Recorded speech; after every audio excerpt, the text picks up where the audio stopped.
En el anterior video habíamos comenzado a solucionar este circuito mixto. Habíamos dicho que el primer paso era dibujar las intensidades y que el segundo paso era establecer la polaridad de los voltajes en cada elemento. El paso número 3 es escribir las ecuaciones de ley de voltajes de Kirchhoff.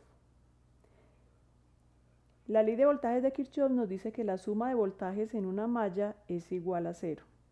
Para esta primera malla, entonces tenemos un voltaje 1, nos vamos a fijar en el signo a la salida del elemento, entonces la intensidad entra por negativo y sale por positivo. Como sale por positivo, escribo el voltaje positivo. En la resistencia 1, la intensidad entra por positivo y sale por negativo. Como estoy teniendo en cuenta el signo a la salida, entonces el voltaje de la resistencia 1 lo escribo negativo. Y hago lo mismo en la resistencia 2 porque I1 entra por positivo y sale por negativo. La ley de voltajes de Kirchhoff dice que la suma de estos voltajes es igual a 0. Para la malla 2, comienzo a seguir el sentido de circulación de I2. En la resistencia 2, I2 quedó entrando por negativo y saliendo por positivo. Por eso en la ecuación de voltajes la escribo positivo. Sigo hacia la resistencia 3, el signo a la salida es negativo y escribo ese voltaje negativo. Y con la resistencia 4, como sale por negativo, lo escribo negativo. La suma de esos voltajes es igual a 0. El paso 3, entonces, es escribir la ecuación de voltajes de Kirchhoff. El paso 4 es un poco más operativo. El paso 4 nos pide que expresemos esas dos ecuaciones que acabamos de calcular en función de I1 y de I2. Recordemos algunos datos. Y es que ya sabemos que la fuente de voltaje es de 100 voltios, la resistencia 1 es de 50 ohmios, la resistencia 2 de 100 ohmios, la 3 de 60 ohmios y la 4 de 120 ohmios. Para reemplazar las intensidades o escribir esas ecuaciones de voltaje en términos de las intensidades, vamos a aplicar la ley de Ohm. La ley de Ohm nos dice que el voltaje es igual a la resistencia por la intensidad. Hagámoslo acá por separado antes de ir a reemplazar en las ecuaciones de malla. Para esta resistencia 1, la ley de Ohm nos dice que el voltaje en la resistencia 1 es la resistencia 1 por la intensidad que circula a través de ella, que en este caso es I1. Como la resistencia 1 vale 50 ohmios, entonces esta ecuación nos quedaría 50 por I1. Ahora esta resistencia 2 es la resistencia por la intensidad.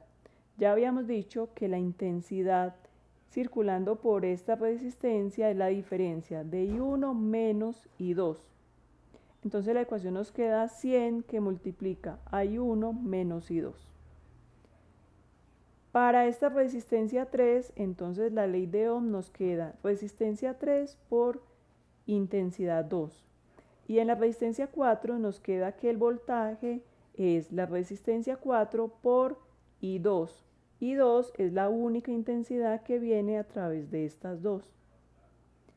Estos son los valores que vamos a ir a reemplazar en las ecuaciones de malla. Comencemos con esta malla 1. La ecuación nos había quedado inicialmente como B1 menos voltaje en la resistencia 1 menos voltaje en la resistencia 2. B1 es una fuente de 100 voltios. El voltaje en la resistencia 1 habíamos dicho que era 50 por I1. Y el voltaje en la resistencia 2 nos quedó 100, que era 100 ohmios, menos la diferencia de las intensidades I1 menos I2.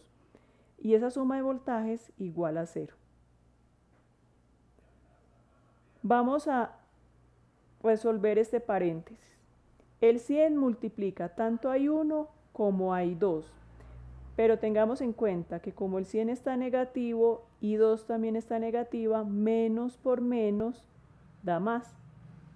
Entonces la ecuación nos queda 100 menos 51 menos 101 más, este menos por menos, más 102. Agrupemos términos semejantes. Entonces nos quedaría 100, este menos 51 y este menos 101 los vamos a sumar, porque si bien están negativos, como los dos tienen el mismo signo, se suman y se pone el signo menos. Por eso nos queda como menos 151. Y 2, pues no hay más términos para agrupar, entonces quedaría igual. Esta es la primera ecuación. Y esta ecuación entonces es igual a 100 menos 151 más 102 igual a 0. Voy a parar el video y en el siguiente continuamos solucionando el ejercicio.